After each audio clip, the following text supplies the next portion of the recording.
மகிமைய இவங்க மட்டும் இல்லைன்னா அவங்க மட்டும் இல்லைன்னா தாவீது சொல்லுகிறார், எனக்கு அனுகூலம் பண்ணுகிறவர்கள் நடுவில் கர்த்தர் என் பட்சத்தில் இருக்கிறார். கர்த்தர் என் கூட இருக்கிறதுனால அத்தனை பேரும் கொலை செய்யணும் நினைக்கும் போது ஒரு ரூபன் எழும்பி தடை பண்ணுகிறான். அத்தனை பேரும் குழியில தூக்கி போட நினைக்கும் போது ஒரு யூதா எழும்பி தூக்கி விடுகிறான்.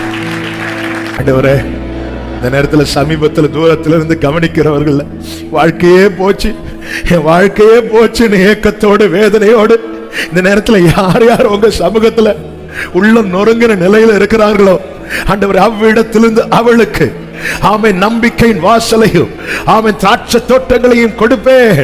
இதனால் அவள் பாடுவாள்னு சொன்னீங்களேப்பா.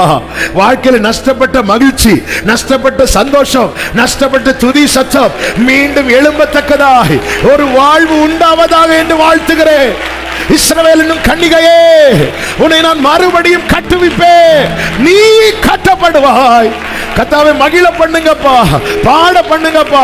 சஞ்சலம் நீங்க சந்தோஷப்படுத்துகிறவரே, சஞ்சலம் நீங்க சந்தோஷப்படுத்துகிறவரே, சஞ்சலப்படுத்துகிற காரியங்களை நீக்கி சந்தோஷப்படுத்தும்படியான காரியங்களை கர்த்தருடைய பிள்ளைங்க வாழ்க்கையிலே நடப்பிப்பீராக என்று இயேசுவின் நாமத்திலே ஜெபிக்கிறேன். கர்த்தர் நல்லவர். இந்த நாளிலே கர்த்தர் நமக்கு தருகிற வார்த்தை ஓசியா தீர்க்கதரிசன புஸ்தகம் 2வது அதிகாரம்.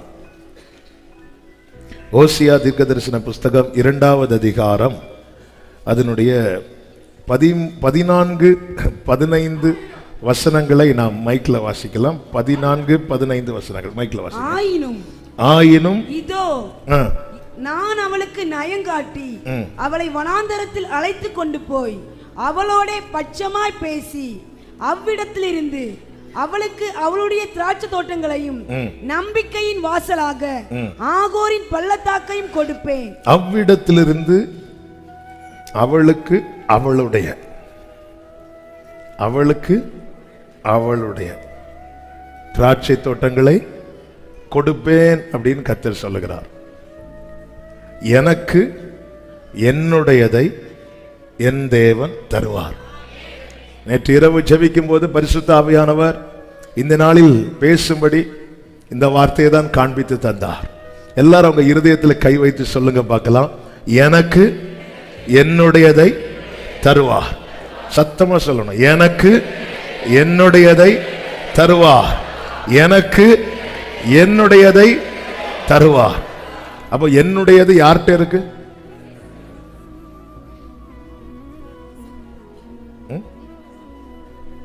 நான் கை காட்டும், நீங்க சொல்லிருங்க.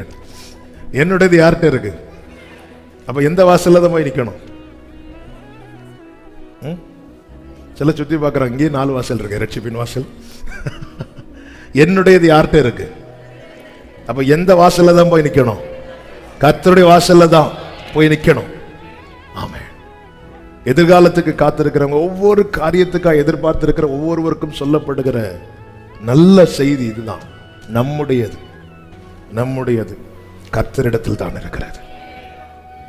அவ்விடத்திலிருந்து அவளுக்கு அவளுடைய திராட்சை தோட்டங்களையும் நம்பிக்கையின் வாசலாக ஆகோரின் பள்ளத்தாக்கையும் கொடுப்பேன். என்னுடையது, என் காலங்கள், கொஞ்சம் எஃபெக்ட் கம்மி பண்ணி தம்பி. என் காலங்கள் கர்த்தருடைய கரத்தில் இருக்கிறது. என் காலங்கள் எப்படி கர்த்தருடைய கரத்தில் இருக்கிறதோ, என் ஒவ்வொரு காலத்துக்கு வேண்டிய ஒவ்வொரு ஆசீர்வாதமும் என் தேவனுடைய கரத்தில் தான் இருக்கிறது. வேதம் என்ன சொல்லுகிறது? நன்மையான எந்த ஈவும் எந்த வரமும் பரத்திலிருந்து உண்டாகி ஜோதிகளின் பிதாவினிடத்திலிருந்து இறங்கி வருகிறது. அவரிடத்தில் யாதொரு மாறுதலும் யாதொரு வேற்றுமையின் நிழலும் இல்லை. யாக்கோபு 1:17 என்று நினைக்கிறேன். அப்ப பிதா கிட்ட தான் இருக்கிறது எனக்கானது. எனக்கு வேண்டிய நேரத்தில் அது இறங்கி வரும். இந்த மாலை வேளையில பிரியமான கர்த்தருடைய நம்முடையவைகளை நாம் எந்தெந்த இடத்துல தேடிக்கொண்டிருக்கிறோம், எங்கெல்லாம் தேடுகிறோம்? ஆகாருக்கென்று தேவன் ஆயத்தம் பண்ணின ஊற்றை அவள் பல இடத்துல தேடி கிடையாமல் அவள் போய் உட்கார்ந்து ஆள ஆரம்பிக்கிறாள். இப்ப கர்த்தர் வந்து இடைபடுகிறார். கர்த்தரோடு இப்பொழுது தன் காரியத்தை கண்ணீரால் வைக்கும் போது கர்த்தர் அவள் கண்களை திறந்து அவளுக்கான ஊற்றை காண்பித்துக் கொடுக்கிறார். என்னுடையது எனக்கு கிடைக்கும், ஆனா என்னுடையத எனக்கு யார் தருகிறாரோ அவர்கிட்ட தான் நான் என்னுடைய தேடல் இருக்க வேண்டும், அவரிடத்தில் தான் என்னுடைய எதிர்பார்ப்பு இருக்க வேண்டும், அவர் வாசல தான் நான் போய் தட்ட வேண்டும். ஹல்லேலூயா. இந்த 2வது அதிகாரத்தில் இஸ்ரவேல் ஜனங்கள் தம்முடைய ஜனம் தம்மை விட்டு விலகி போகிற காரியத்தை ஒரு பாடலாக அல்லது ஒரு உவமையாக கர்த்தர் ஓசியா தீர்க்கதரிசியை கொண்டு சொல்லுகிறார். இங்க நீங்க பாத்தீங்கன்னா தெரியும், கர்த்தர் கொடுக்கிறார். 14வது வசனத்துல நான் அவளுக்கு நயங்காட்டி அவளை நான் வனாந்திரத்துல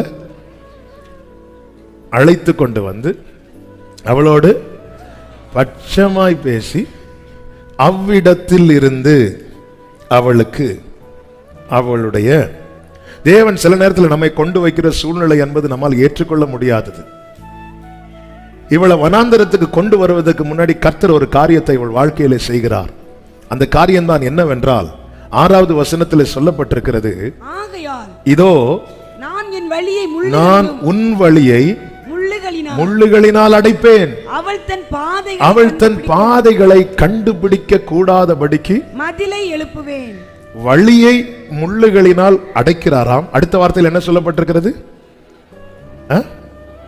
என்ன வார்த்தை? பாதையா பாதைகளையா? பாதைகளை. அதாவது கர்த்தர் நமக்கு முன்னாடி ஒரு காரியத்தை பிளாக் பண்ணா உலகம் நமக்கு முன்னாடி 1000 வழிகளை திறக்கும். கர்த்தர் என்ன செய்கிறார்னா, இப்ப மதிலே ஒழுங்கா ஒரு பக்கத்துல மட்டும்தான் அடைப்பு இருந்துச்சு. நமக்கு நிறைய குறுக்கு வழி தெரியும் ஆண்டவர்கிட்டே. ஆமே, நிறைய இடத்துல பெட்டிஷன் போட்டு வந்துட்டு தான் இங்க வந்து கர்த்தாவே என் விண்ணப்பத்தை கேளும் என்று கேட்பது எல்லாம் தெரியும். ஆண்டவர் பார்த்தார், எல்லா பக்கமும் அடைச்சிட்டார், எல்லா பக்கத்தையும் அடைச்சிட்டார். வாசலை அடைத்து வனாந்தரத்துக்கு கொண்டு வருகிறார். அவ்விடத்திலிருந்து அவளுக்கு வாசல் அடைக்கிறார். நிறைய வாசல், சத்துரு அடைத்த வாசலை ஜெபம் பண்ணி இடிக்க வச்சிட்டோம். ஆனா அதே ஜெபத்தை கர்த்தர் எழுப்பின மதிலுக்கும் பண்ணிட்டு இருக்கிறோம். அதுதான் பரிதாபம். ஆண்டவரே, அவங்க 7 தடவை அன்னைக்கு 7 தடவை சுத்தினது விழுந்துச்சு, இன்னைக்கு நான் 7 வருஷமா சுத்திட்டு இருக்கிறேன், விழமாட்டேங்குது. ஏன் இந்த மதில எழுப்பினதே நான் தான். எதற்காக என் வாழ்க்கையில வாசல்கள் அடைபடுகிறது? எதற்காக? இந்த அதிகாரத்தில் நீங்க பாத்தீங்கன்னா 7வது வசனத்துல சொல்லப்பட்டிருக்கு, 5வது வசனத்துல என் நேசர்களை பின்பற்றி போவேன் என்றாள். இவளுக்கு ஆரம்பத்தில் எல்லாமே இருக்குது. எல்லாம் இருக்கும்போது நிறைய நேசர்கள் வர ஆரம்பிச்சுட்டாங்க. இப்போ தெய்வீக உறவுக்கு கொடுக்கிற முக்கியத்துவத்தை விட உலக உறவுகளுக்கு அதிக முக்கியத்துவம். இதனால என்னாச்சு அப்படின்னா, பாதை நேசர்கள்னா ஒவ்வொரு ஆளுக்கு ஒவ்வொரு ட்ராக், நேசர்னா ஒரே ட்ராக். அதனாலதான் பாதைகளை மதில வச்சு அடைக்கிறார். தேவ பிள்ளைகளுக்கு ஒரே வழிதான் இருக்கிறது, இயேசுவே வழி. ஆனா இப்ப நிறைய நேசர்கள் வர ஆரம்பிச்சுட்டாங்க. இதனால நிறைய வே ஓபன் ஆகுது. இங்க ஒரு நாள் இப்படி போறாங்க, ஒரு நாள் அப்படி போறாங்க, ஒரு நாள் யாக்கோபா இருக்கிறாங்க, இன்னொரு நாள் ஏசாவா இருக்கிறாங்க, ஒரு நாள் பார்த்தா இவங்கள இப்போ வரக வந்தா கூட பெயர்வாங்க மாதிரி இருக்கிறாங்க, இன்னொரு நாள் பார்த்தா யூதாசா இருக்கிறாங்க, ஒரு நாள் பார்த்தா இயேசுவின் மார்பில் சாய்ந்து இருக்கிற யோவான மாதிரி இருக்கிறாங்க, இன்னொரு நாள் பார்த்தா ஈட்டியால குத்துறவங்களாம் இருக்கிறாங்க, ஒரு நாள் பார்த்தா 2 கள்ளர்கள் பக்கத்தில் தொங்கினாங்க, ஒரு நாள் பார்த்தா தன் பிள்ளைகளை வருந்தி ஆண்டவரே உம்முடைய ராஜ்யத்தில் வரும்போது என்ன நினைத்துக் கொள்ளுங்கிறாங்க, இன்னொரு நாள் பார்த்தா கூடவே இருந்து தூஷிக்கிறாங்க. நிறைய பாதைகள். ஏன்னா நிறைய நேசர்கள் வர ஆரம்பிச்சிட்டாங்க. இந்த நேசர்கள் வர காரணம் என்ன? உன் வாழ்க்கை செழிப்பானதுதான். யோபுவின் வாழ்க்கையில முன் அறிமுகமானவர்கள் எல்லாம் இப்ப வர காரணம் என்ன? யோபுவுக்கு முன்னிருந்த நிலைமை விட எல்லாம் 2 தனையாய் மாறிட்டு. அப்ப தேவன் இப்ப உனக்கென்று தேவன் ஒரு பாதையை நியமித்திருக்க, ஏன் நீ உனக்கு பல வழிகளை ஏற்படுத்திக் கொள்ளுகிறாய்? என் வாழ்க்கையில தேவன் வாசல் அடைக்கிறார்னாலே என் பாதையை சரிப்படுத்துகிறார் என்று அர்த்தம். என் பாதையை சரிப்படுத்துவதற்காக தான் என் வாழ்க்கையில சில வாசல்களை நீங்க அடைச்சீங்கன்னா அதற்காக ஸ்தோத்திரம். இந்த மாலை வேளையில எத்தனை பேர் சொல்ல விரும்புறீங்க? ஹல்லேலூயா. எதற்காக கர்த்தர் வாசலை அடைக்கிறார் தெரியுமா? நேரம் இன்னைக்கு ரொம்ப இல்லை, அதனால நான் கொஞ்சம் ஷார்ட்டா சொல்லிட்டு ஒரு 5 நிமிஷமாவது நம்ம கடைசியில் செபிக்க போகிறோம். இன்னைக்கு வாசலை அடைச்சதுக்காக தேங்க் பண்ண போறோம். முதல்ல, ரெண்டாவது வனாந்திரத்துக்காக தேங்க் பண்ண போறோம். மூன்றாவது கர்த்தர் தரப்போகிற வாழ்க்கைக்காக துதிக்க போறோம். அப்ப 2 காரியத்துக்காக நன்றி செலுத்த போகிறோம், ஒரு காரியத்துக்காக துதிக்க போறோம். என்ன காரியத்துக்காக நன்றி செலுத்த போறோம்? சில பாக்குறாங்க, என் வாழ்க்கையில இதுவரை அடைக்கல, இப்ப நான் சொல்லி அடைச்சிட்டார்னா, அவன் இதுவரை பிரச்சனை இல்லாம தான் போயிட்டு இருக்கு, இப்ப நான் ஆவேசப்பட்டு சொல்லி அவன் தேங்க் பண்ணிட்டப்ப வாசலை அடைச்சிரு. சத்தமா சொல்லுங்க, வாசலை அடைத்ததற்காக ஸ்தோத்திரம், வனாந்திரத்தில் கொண்டு வந்ததற்காக. இன்னைக்கு இந்த செய்தி கேட்கும்போது நீங்க இப்படிதான் செய்ய போறீங்க. எதுக்காக வாசல் அடைக்கிறார்னா, என் காலடிகளை, என் நடைகளை சீர்படுத்த. எல்லா பிள்ளைகளையும் போய் நம்ம திருத்த மாட்டோங்க, ஆனா நம்ம பிள்ளை தப்பு பண்ணா திருத்துவோம். எல்லா பிள்ளையும் நம்ம திருத்தோம். 2 பிள்ளைங்க அங்க கண்ணா பின்னான்னு பேசிட்டு இருக்கிறாங்க, நம்ம அப்படி பார்த்துட்டு என்ன மேக்சிமம் சொல்ல, அப்படிலாம் பேசாதீங்கப்பா அப்படின்னு. அதே இது நம்ம பிள்ளைங்க தப்பு பண்ணா தலையிலே கொட்டு. ஏன் எல்லார் வாழ்க்கையிலும் ஆண்டவர் துன்மார்க்கருடைய வாழ்க்கையை பார்க்கும்போது எனக்கு அவங்க மேல பொறாம வந்துட்டு, அவங்களுக்கு ஒரு பிரச்சனை கிடையாது. அவன் தேவன் யாருன்னு கேட்கிறான், அவனுக்கு ஒரு பிரச்சனை கிடையாது, அவனை அவர் திருத்த போகல. ஆனா நான் அப்படி கொஞ்சம் துன்மார்க்கருடைய வாழ்க்கையை பார்க்கும்போது எனக்கு அவர்கள் மேல எனக்கு கொஞ்சம் பொறாம வந்துச்சு. உடனே நாள்தோறும் வாதிக்கப்பட்டு, பெருசா ஒண்ணும் செய்யல, அவங்கள பார்த்து கொஞ்சம் அவ்வளவுதான், நாள்தோறும் லைட்டா பிரதர் எனக்கு ஒரு பெரிய கம்பெனில வேலை கிடைச்சிட்டு, அவ்வளவுதான் முடிஞ்சு. லைட்டா ஒரு பொறாம வந்துச்சு, இங்க வந்தா போட்டு அடி அடின்னு போட்டு. ஹல்லேலூயா. ஆமென். எதுக்காக?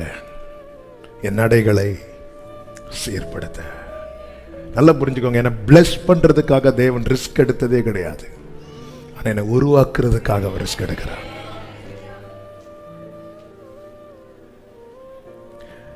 இரண்டாவது, எதற்காக வாசலை அடைத்தார் என்றால், இவள் சொல்லுகிற வார்த்தையை கேளுங்கள். 5வது வசனத்துல அவர் சொல்றா, அப்பத்தையும் தண்ணீரையும் ஆட்டு மயிரையும் பஞ்சையும் எண்ணெயையும் பானங்களையும் கொடுத்து வருகிற என் நேசர்களை பின்பற்றி. இதெல்லாம் கொடுத்தது யாரு? கர்த்தர். ஆனா மகிமை யாருக்கு கொடுக்கிறா? மற்றவர்களுக்கு கொடுக்கிறார். நமக்கு சிலர் அனுகூலமா தேவன் ஏற்படுத்துவார், அதுக்கு பின்னாடி இது செயல்படுகிறது ஃபுல்லாவே கர்த்தர். ஆனா நான் கர்த்தருக்கு தேங்க் பண்றோமோ இல்லையோ, அந்த ஆளுக்கு ஐயோ இவங்க மட்டும் இல்லைன்னா அவங்க இனி இருக்க மாட்டாங்க. நிறைய பேர் கதையை முடிச்சதே, இவங்க மட்டும் இல்லைன்னா, இவங்க மட்டும் இல்லை, இவங்க இருக்கிறாங்கல்ல முடிஞ்சு. அவங்க கொஞ்ச நாள் கூட இருந்திருப்பாங்க. காகம் அப்பத்தையும் இறைச்சியும் கொண்டு வருதுன்னு சொல்லி டெய்லி காலையில் எழும்பி, காக்காவே உமக்கு ஸ்தோத்திரம், அப்படியா? அடுத்த நாள் காக்கா வராது, எவனோ ஒருத்தன் போட்டுட்டு. ஒரு காகம் வரலன்னு அவர்கிட்ட 1000 காகம் இருக்கும். இந்த காகத்தினுடைய சுபாவமே இருக்கிறத எடுத்துட்டு போனது. அப்போ இந்த காக்காவை உனக்கு கொடுக்கிற அளவுக்கு எவ்வளவு ட்ரெயின் பண்ணி இருக்கிறார் கர்த்தர். ஆமென். பட்சிக்கிறவனிடத்திலிருந்து பட்சணத்தை கர்த்தர் கொடுக்கிறார். அந்த காக்கா வந்துட்டுனாலே இருக்கிறத எடுத்துட்டு தான் போகும். இது கொடுக்கணும்னா அதை பிடிச்சி ட்ரெயின் பண்ணி, இங்க பாரு ஒழுங்கா கொண்டு, இது பரவாயில்லன்னு பார்த்து காலில் எழும்புனதும் கர்த்தர். காலில் கர்த்தரை நான் எனக்கு முன்பாய் வைத்திருக்கிறேன். ஒரு நாள் கால் எழும்பி, என்ன காக்காவை காணோம், இனி வராது. மகிமைய இவங்க மட்டும் இல்லைன்னா, அவங்க மட்டும் இல்லைன்னா. தாவீது சொல்லுகிறார், எனக்கு அனுகூலம் பண்ணுகிறவர்கள் நடுவில் கர்த்தர் என் பட்சத்தில் இருக்கிறார்.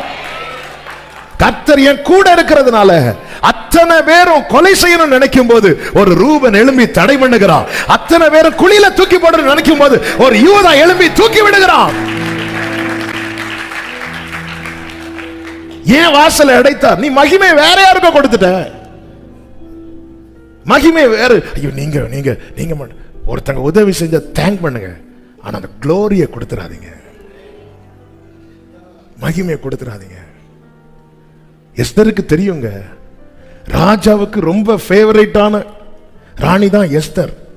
அவர் ரூபவதி, அவளை ரொம்ப பிடிச்சிட்டு அவளை அந்த புறத்தில் வைத்திருக்கிறார் ராஜா. அவளுக்கு டேர்ன் வரும்போது அவள் ராஜா கிட்ட போகணும். ஆனால் எப்போ போனாலும் தெரியும் ராஜா வந்து தனக்கு பொருஷங்கள் நீட்டுவாள். ஆனால் அவள் ஒன்றை அறிந்திருந்தா, தயவு என்பது பரலோகம் எஸ் சொன்னா மட்டும்தான் கிடைக்கும். அதனால அவ என்ன பண்ணான்னா, மொர்தெகாய்ட்ட சொல்றா, ஒரு 3 days ஃபாஸ்ட் பண்ணலாமா, ஃபாஸ்டிங் இருந்து ஜெபம் பண்ணலாமா. மொர்தெகாய்க்கு இது தெரியல. மொர்தெகாய் சொன்னா, பாரு நீ இதுக்கு தான் உனக்கு கத்த வச்சிருக்கிறார், ஓடி இல்ல, ஒரு 3 நாள் நம்ம ஜெபம் பண்ணுவோம். எவ்வளவுதான் நமக்கு பிரியமானவர்கள் என்னென்ன பொறுப்புல இருந்தாலும் தயவு ஓகே ஆகணும்னா பரலோகம் சாங்ஷன் பண்ணணும். ஏன்னா தயவுக்கு சொந்தக்காரர் இயேசு கிறிஸ்து. எனக்கு இவங்க இருக்கிறாங்க, எனக்கு இவங்க இருக்கிறாங்க, இந்த கவர்மெண்ட் வந்து நான் சரியாயிரும், அவங்க வந்துட்டாங்க, இவங்க இந்த பொறுப்புல வந்துட்டாங்கன்னா ஒரு பொறுப்பும் வேகாது. தயை ஓகே ஆகணும்னா பரலோகம் எஸ் சொல்லணும். பரலோகம் எஸ் சொல்லணும்னா பாதத்தில் உட்காரணும். அவர் வாசலை என்று இன்னொரு வாசலை போய் தட்டக்கூடாது. ஹல்லேலூயா, ஹல்லேலூயா. தயவால் பெற்றே தகப்பனே நன்றி, தயவால் ராஜானி செய்த நன்மைகள் என் திராணிக்கோ மேலானதே, தயவால் பெற்றே. மூன்றாவது, நேரம் போறதுனால கொஞ்சம் ஸ்பீடா போய் செபிக்க விரும்புறேன். எதுக்காக வாசலை அடைத்தார்னா, அதனுடைய 7வது வசனத்துல, இப்போ மதில்லாம் அடைச்சதுக்கு அப்புறம் அவள் தன் நேசர்களை பின்தொடர்ந்தும் அவர்களை சேருவதில்லை, அவர்களை தேடியும் கண்டுபிடிப்பதில்லை. அப்பொழுது அவள் சொல்றா, நான் என் முந்தின புருஷனிடத்திற்கு திரும்பி போவேன். இப்பொழுது இருக்கிறதை பார்க்கிலும் என்னங்க உலகம், என்னங்க உறவு, எல்லாம் இருக்கும்போது எல்லாரும் இருக்கிறாங்க, ஒன்னும் இல்லாத போது ஒருத்தரையும் காணோம் அப்படின்னு சொல்ற அளவு கொண்டு வந்துட்டார். எதுக்கு வாசலை அடைத்தார் தெரியுமா? உண்மையான அன்பை உணர. உண்மையான அன்பு. உலகம் நம்மிடத்தில் உள்ளதை வைத்து நேசிக்கும் போது அவர் ஒருவரே நம் உள்ளத்தை வைத்து நேசிக்கிறார். உண்மையான அன்பை இப்ப தேடுறா, இல்ல போன் பண்ணா எடுக்க மாட்டேங்கிறாங்க. ஹல்லேலூயா. போன் பண்ணா எடுக்க மாட்டேங்கிறாங்க, தேடுனா காணல. முந்தியெல்லாம் நம்ம ஒழித்து கொண்டாலும் பின்னாடி வந்து, என்ன சிஸ்டர் ஒழிச்சிருக்கிறீங்க, என்ன பிரதர் சுகமா, ஐயோ யாரை பார்க்க கூடாதுன்னு நினைச்சேனோ அவங்க தான் வந்து சர்ச்சில் பக்கத்தில் உட்கார்ந்து இருக்கிறாங்களே. இப்போ நம்ம இப்படி வாரம் தெரிஞ்சாலே, யோபு அதான் சொல்றார், என்னை பார்த்துதான் ஒழித்துக் கொள்ளுகிறார்கள், என்னை பார்த்துதான் ஒழித்துக்கிறாங்க, ஏன்னா ஒன்றும் இல்லை.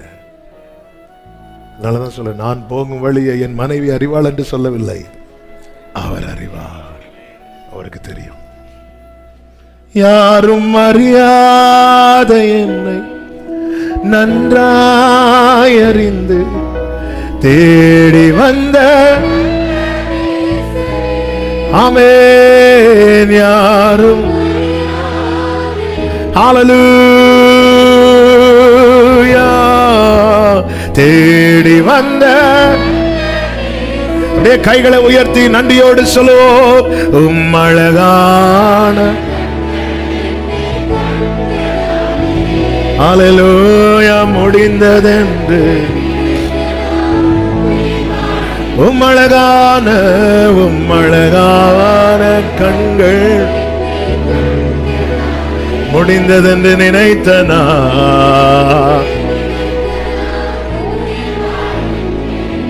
ஒவ்வொன்னா அவர் சொல்ற, நான் அவர்கிட்டயே போறேன், இப்பொழுது இருக்கிறதை பார்க்கலாம். அப்பொழுது சில நேரத்தில் தேவன் வாசலை அடைக்கிறது என்னன்னா, அந்த மெய்யான அன்பை உணரணும். உணர்வதற்கு மாத்திரமல்ல, கர்த்தரிடத்திலே திரும்ப திரும்ப.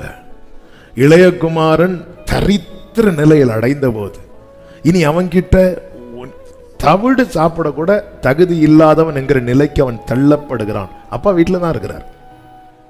அப்பொழுது அவன் உணர்கிறான், சே, எங்க அப்பா வீட்டில் இருந்தால் எவ்வளவோ நல்லா இருந்திருக்கும், இப்பொழுது இருக்கிறதை பார்க்கலாம், இந்த பாவ வாழ்க்கையை பார்க்கலாம், இந்த துன்மார்க்க வாழ்க்கையை பார்க்கலாம். அதாவது ஒரு நாள் வாழ்வை இன்பம் என்று எண்ணி வாழ்கிற வாழ்க்கை தான் துன்மார்க்க வாழ்க்கை. அதற்கும் நித்தியத்துக்கும் சம்பந்தமே கிடையாது. இன்னைக்கு புசிப்போம் குடிப்போம், நாளைக்கு ஃபாரின்ல எல்லாம் சொல்லுவாங்க 1 வீக் ஒரு 5 days வந்து நல்லா ஒர்க் பண்ணுவாங்க. யூரோப்ல எல்லாம் பார்த்தீங்கன்னா நல்லா ஒர்க் பண்ணிட்டு அந்த சம்பாத்தியம் அவ்வளோத்தையும் எடுத்துட்டு வீக்கெண்டு எங்கேயாவது போய் நல்ல செலவு பண்ணிட்டு வந்துடுவாங்க. சண்டே நைட்டு வரும்போது எல்லாம் 0 பேலன்ஸில் வருவாங்க. அது எதுக்கு உழைக்கிறீங்க? நல்லா வாழணும், என்ஜாய் பண்ணணும், அவ்வளோதான். அமெரிக்காவில் என்னுடைய தங்கச்சி என் ஹஸ்பண்ட் ஒரு ஓல்டேஜ் ஹோமில் மினிஸ்ட்ரி பண்ணுறதுக்காக போயிருக்கும்போது அதை பார்த்தா அவங்கள்ட்ட ஒன்றுமே இல்லை, அவங்க கொடுக்குறத சாப்பிட்டுட்டு இருக்கிறாங்க. அவங்க ஹிஸ்ட்ரியை கேட்டால் ஒரு காலத்தில் கோடீஸ்வரர்களாக இருந்தவங்க, நல்ல பணக்காரர்களாக இருந்தவங்க. அப்போ என்னாச்சு? இல்லை, அதில் நாங்கள் இருக்கும்போதே செலவு பண்ணி அப்படி வாழ்ந்து என்ஜாய் பண்ணி முடிச்சிட்டோம். இப்போ சோத்துக்கு வழி இல்லாதனால இங்கே எங்கேயா வந்திருந்து கொடுக்கறத சாப்பிட்டுட்டு உட்காந்துருக்கிறோம். ஒரு நாள் வாழ்வை இன்பம் என்று எண்ணி வாழ்கிற கூட்டத்தார் இல்லை. கர்த்தர் எதுக்குங்க ஆசீர்வதிக்கிறார்? கால் போன போக்கில் மனம் போன போக்கில் நடப்பதற்கா இல்லை. பேதுருவின் படகு நிரம்பினதுக்கு அப்புறம் எக்ஸ்ட்ரா மீன் எதுக்கு கொடுத்தார் தெரியுமா? உன்னுடைய கூட்டாளி படகு இன்னும் வெறுமையாக தான் இருக்கு, கூட்டு அந்த படகுக்கு நிறைவாக கொடு. கர்த்தர் என்னை ஆசீர்வதிக்க கரம் நீட்டினா எனக்கு தேவையானது மாத்திரமல்ல, என் கூட இருக்கிறவர்களுக்கு தேவையானதை கர்த்தர் தருவார். அதுதாங்க இயேசு. இல்லை எனக்கு மீதி மீன்லாம் அவருக்கு வேண்டாம், கடல்லே விட்டுருவோம். கடலுக்கு மீன் வேணும் இல்லையா? ஏதோ இவங்க விடலைன்னா மொத்த மீனை இவங்க வலையில இல்லை. எதுக்கு எக்ஸ்ட்ரா கொடுக்குறார்? எனக்கு எதுக்கு எக்ஸ்ட்ரா கொடுக்குறார்? பக்கத்தில் என் கூட்டாளியின் படகு வெறுமையா இருக்கு. கர்த்தர் பார்க்கிறார் அல்லவா? இல்லைன்னா என் படகுல இவ்வளோ மீன் தான் வரணும்னு தெரியுமா? தெரியும். 21வது அதிகாரத்தில் மீன் பிடிக்கும் போது 153 பெரிய மீன்களை கர்த்தர் கொடுக்கிறார். அவ்வளோ பெரிய மீன் இருந்தும் வலை கிழியவில்லை என்று சொல்லப்பட்டிருக்கிறது. அப்போ இன்னும் எக்ஸ்ட்ரா ஒரு மீன் கொடுத்திருந்தா கூட அந்த வலை என்ன செஞ்சிருக்கும்? சில நேரத்தில் தேவையானது அப்படியே கொடுப்பார், அதுக்கு மேல ஒண்ணு கொடுத்தா வலை கிழியும். ஆனா சில நேரத்தில் பாருங்க, அமுக்கி குலுக்கி சரிந்து விழுறதோட கொடுக்கிறார். எதுக்குன்னு அப்படி சரிஞ்சு விழுந்து கிடங்கிறதுக்கு இல்லை, பக்கத்தில் உன் கூட்டாளி படகு இன்னும் வெறுமையாக தான் இருக்கு. கூப்பிடு, உன் படகுல நான் இருக்கிறேன்ல, நீ கூப்பிட்டு அவனுக்கு இந்த ஆசீர்வாதத்தை பகிர்ந்து கொடு. அதனுடைய ரிசல்ட் என்ன தெரியுமா? பேதுரு பின்பற்றின போது யோவானும் பின்பற்றினான், யாக்கோவும் பின்பற்றினான். ஹல்லேலூயா, ஹல்லேலூயா, ஆமென். இந்த மெய்யான அன்பை உணர அவரிடம் திரும்ப இப்ப கர்த்தர் என்ன செய்கிறார்னா நயம் காட்டுகிறார். நயம் காட்டி என்ன காட்டல? பயம் காட்டல. நாம இருந்திருந்தா உனக்கு இதுவும் வேணும்.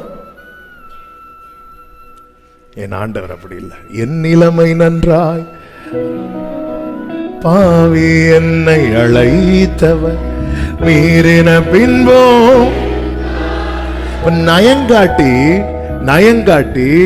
ஆமென், நயங்காட்டி வனாந்திரத்துக்கு கொண்டு வரார். ஆண்டவரே, இது ஆசை காட்டி மோசம் பண்ணது மாதிரி ஆயிட்டு, ஏற்கனவே வாசலை அடைச்சிட்டு நயங்காட்டி வா வா வா கூப்பிட்டு அப்படி கூப்பிட்டு வனாந்திரத்தில் கொண்டு வந்து நிறுத்தினார். நிறுத்திட்டு வேதத்தில் சொல்லப்பட்டிருக்கிறது, அவளோடே எப்படி பட்சமா பேசியிருப்பார் தெரியுமா? பக்கத்தில் வந்துட்டு, இங்க பாரு, உனக்கு நான் இருக்கிறேன். ஒரு தேவ பிள்ளையோடு தேவன் பட்சமாய் பேசும்போது அவர் பயன்படுத்துகிற முதல் வார்த்தையை பயப்படாத. அடுத்து என்ன சொல்ற? நான் இருக்கிறேன், நான் இருக்கிறேன். ஆண்டவரே, என் வாழ்க்கையில 0 ஆயிட்டு ஆண்டவரே, எல்லாமே போயிட்டுப்பா. உடுத்திருந்த வஸ்திரம் கூட போயிட்டு, நீங்க படிச்சீங்கன்னா தெரியும், எல்லாமே 9 இருக்கு, எல்லாமே எடுத்துக்கொள்ளப்பட்டது. ஈவன் ட்ரெஸ் கூட எடுத்துக்கொள்ளப்பட்டது. ஆண்டவர் என்ன 0 கூட இல்லப்பா, மைனஸ்ப்பா. ஆண்டவர் சொல்றார், நான் இருக்கிறேன். அவ்விடத்திலிருந்து அவளுக்கு கர்த்தர் நமக்கு ஒரு வாழ்க்கையை தராரு பாருங்க. கர்த்தர் நமக்கு அவர் தருகிற வாழ்க்கை, அவர் தருகிற வாழ்வு 15வது வசனம் பிற்பகுதியிலே சொல்லப்பட்டிருக்கிறது. தன் இளவயதின் நாட்களிலும் தான் எகிப்து தேசத்திலிருந்து வந்த நாளிலும் பாடினது போல பாடுவாள். வாசலை அடைத்து வனாந்திரத்துக்கு கொண்டு வந்து என்னோடு பட்சமாய் பேசினது எதற்கு தெரியுமா? எனக்கு ஒரு புதிய வாழ்வை தருவதற்காக. அது என்னை பாட வைக்கும். ஆமென் சொல்லுங்க பார்க்கலாம்.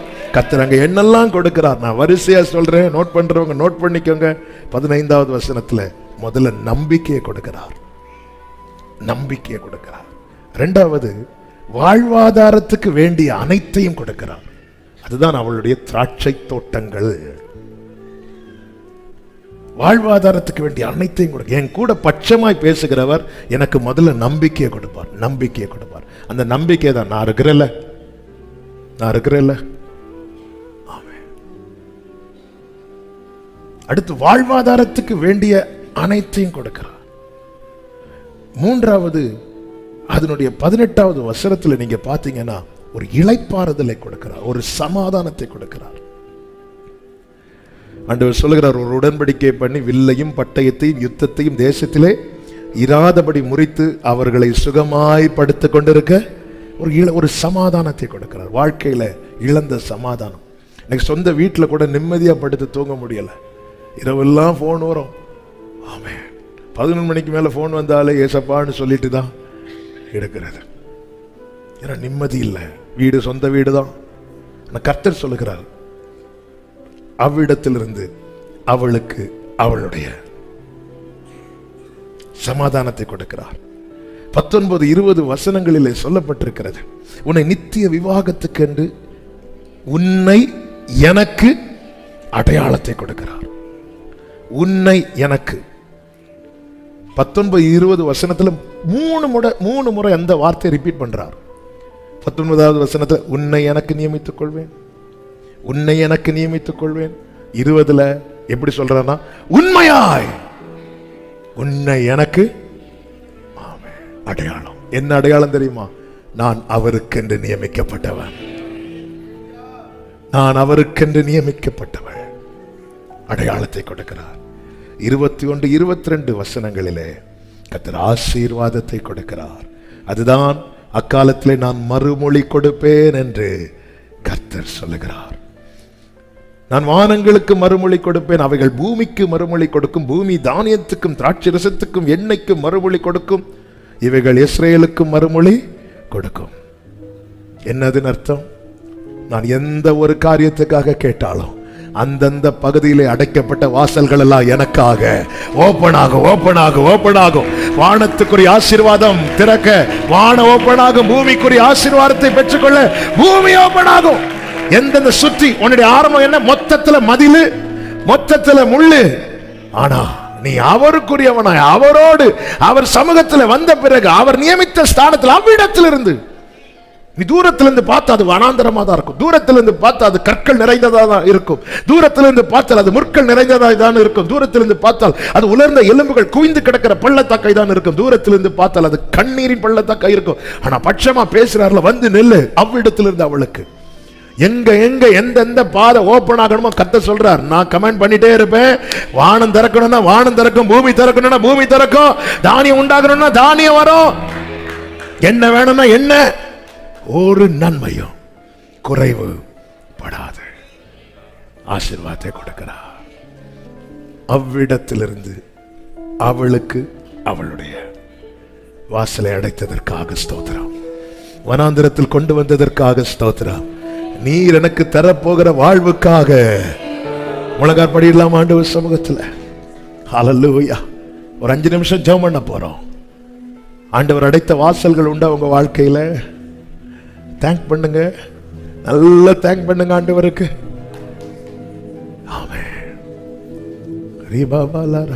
எப்படி தேங்க் பண்ண? இன்னும் பட்சமா தானே பேசுறார்.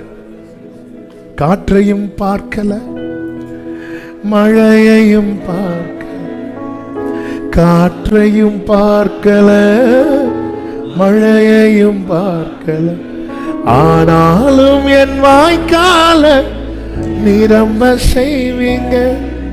என் குறைவெல்லாம் நிறைவாக்கி வாழ செய்வீங்க. என் குறைவெல்லாம் நிறைவாக்கி வாழ செய்வீங்க. நீங்க செய்ய நினைச்சத என் வாழ்க்கையில செய்ய நினைச்சத. இப்போ எல்லாரும் கண்களை மூடி ஆண்டவர்ட்ட பேசுங்க. வாசலை அடைத்து வனாந்திரத்தில் கொண்டு வந்து வாழ்வை தரும்படி தீர்மானித்திருக்கிற உங்க திட்டத்துக்காக ஸ்தோத்திரம். உங்க வாழ்க்கையில் அடைக்கப்பட்ட வாசல்களை கொஞ்சம் யோசித்து பார்க்க முடியும். காணக்கூடாதபடி மதில் அப்படி எழுப்பிட்டார். ஆண்டவர், இதெல்லாம் என் நன்மைக்காக செய்றீங்க. ஏன் இந்த வனாந்திரம்? ஏன் இந்த வனாந்திரம்? நேசர்களை நான் பின்தொடர்ந்து போறேன், இல்ல வாசல் அடைக்கப்படுது. என் அன்பை யாருக்கும் புரிஞ்சிக்க முடியல. என் குடும்பத்தில் இருக்கிறவங்களுக்கு, என் புருஷனுக்கு, என் மனைவிக்கு, என் பெற்றோருக்கு நான் எப்படி ஆண்டவரை ப்ரூவ் பண்ணணும்னு தெரியலப்பா. ஈஸியா விலகி போறாங்க, ஈஸியா விலகி போயிட்டாங்க. என்ன ஒரு உலகம், என்ன ஒரு உறவு. வேதனையோடு இந்த ராத்திரி வேளையில இந்த சத்தத்தை கேட்டுக்கொண்டிருக்கிற அன்பு சகோதரா, சகோதரி, உனக்கு ஒரு நேசர் உண்டு, அவர்தானே சுராஜ். உனக்கு ஒரு புகலிடம் உண்டு, அவர்தானே சுராஜ். அவர் யார் தெரியுமா? அவர் நல்லவர், அன்பு. எசப்பா, எசப்பா,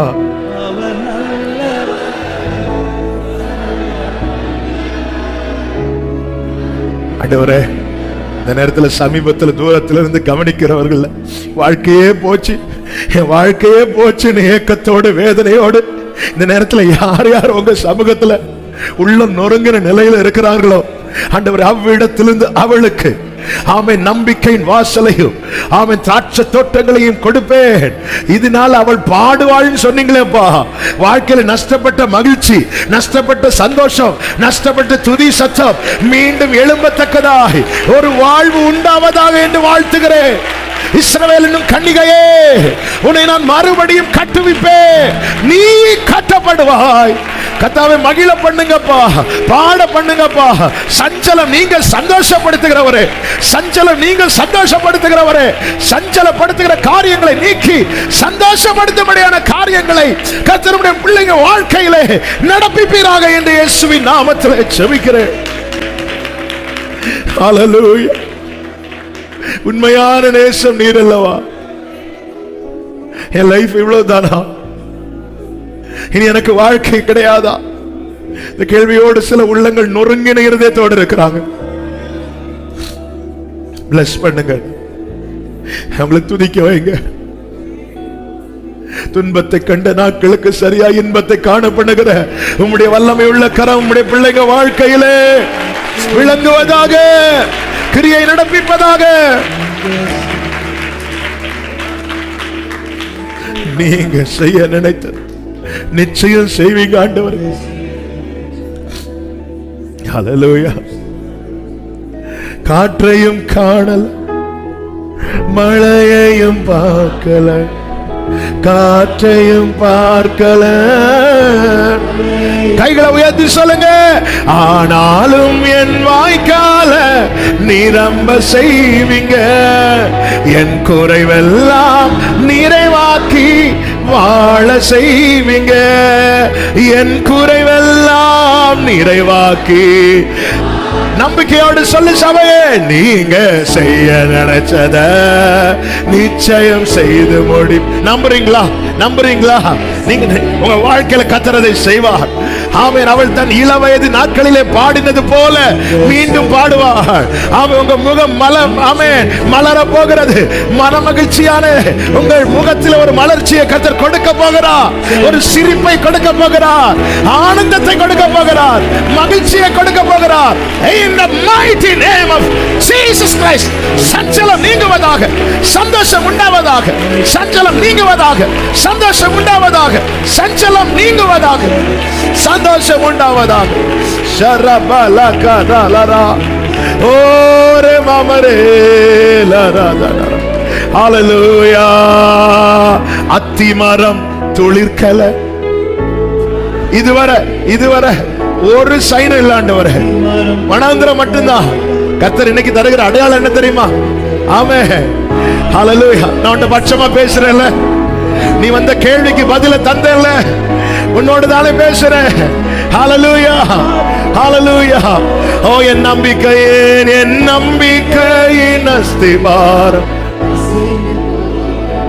நீங்க செய்ய நினைச்சத, ஆமென், நீங்க செய்ய நிச்சயம். அப்படியே ரெண்டு கைகளை உயர்த்தி, என்னை கைவிடாதீரு, என்ன நிந்தை சலமலரே,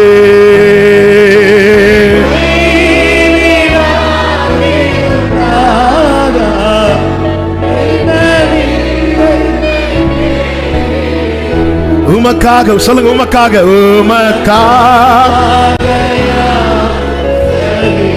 உங்க பலனை தாங்கப்பா, உங்க பலனை தாங்கவும் தாண்டவும் உங்க பலனை தாங்கப்பா. ஆண்டவரே, ஆண்டவரே, ஒரு சமாதானம், அவன் இளைப்பாறுதல், ஆசீர்வாதம், அடையாளம் இயேசுவின் நாமத்திலே இந்த சொல்லப்பட்ட அத்தனை வார்த்தைகள் ஆண்டவருடைய பிள்ளைகள் வாழ்க்கையிலே, உங்க பிள்ளைகள் குடும்பங்களிலே நிறைவேறுவதாக. நம்பிக்கையை கொடுக்கிறவர், வாழ்வாதாரத்தை கொடுக்கிறவர், இளைப்பாறுதலை கொடுக்கிறவர், அடையாளத்தை கொடுக்கிறவர், ஆசீர்வாதத்தை கொடுக்கிறவர். அப்படியே செய்வீராக, அப்படியே செய்வீராக. ஒவ்வொருவரையும் சமூகத்தில் ஆண்டவரை தந்து செபிக்கிறோம். நீங்க செய்ய நினைச்சது உங்க வலது கரத்தை உயர்த்தி உங்க இடது கரத்தை இருதயத்தில் வைத்து சொல்லுங்க பார்க்கலாம். என் வாழ்க்கையில நீங்க செய்ய நினைச்சத நீங்க தேவரீர் சகலத்தையோ என் வாழ்வில் குறைவின்றி, ஓ தேவரீர், தேவரீர், எஸ் எஸ் எஸ், ஆமென், ஜீசஸ். சரலரா சொல்லுங்க, நீங்க செய்ய நினைச்சத, நீங்க செய்ய நினைச்சத நம்புறப்பா, நீங்க செய்ய இயேசுவின் நாமத்துல, இயேசுவின் நாமத்துல நீங்க செய்ய நினைச்சது தடைபடாது என்பதை அறிந்திருக்கிறோம் ஆண்டவரே. கர்த்தர் அப்படி ஒவ்வொருடைய வாழ்க்கை கட்டி எழுப்பி பாட வைங்க. எல்லா முகத்துல அந்த சந்தோஷம் இருக்கட்டும், அந்த மகிழ்ச்சி இருக்கட்டும், சஞ்சலம் நீங்கட்டும், சஞ்சலம் நீங்கட்டும். கர்த்தர் ஆசீர்வதிங்கப்பா, ஆசீர்வதிங்கப்பா. தாழ்த்துகிறோம், எல்லா மகிமை கனம் ஒருவருக்கே செலுத்துகிறோம். இரட்சகர் இயேசுவின் நாமத்தில் பிதாவே, ஆமென். சேர்ந்து சத்தமாய் சொல்லுவோம். என் ஆத்துமாவே கர்த்தரை ஸ்தோத்திரி, என் ஆத்துமாவே கர்த்தரை ஸ்தோத்திரி, கர்த்தர் செய்த சகல உபகாரங்களை மறவாதே. ஆமென், ஹல்லேலூயா. God bless you. கர்த்தர் உங்களை ஆசீர்வதிப்பாராக. ஆமென்.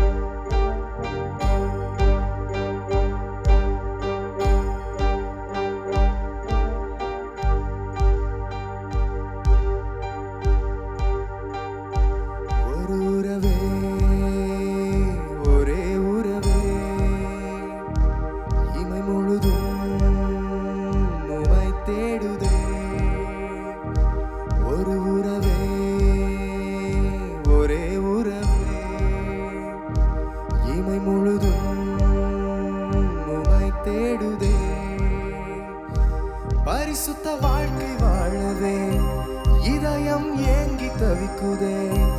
உலகம் கண்ட நாள் முதல் பாவம் என்னை இழுக்குதே.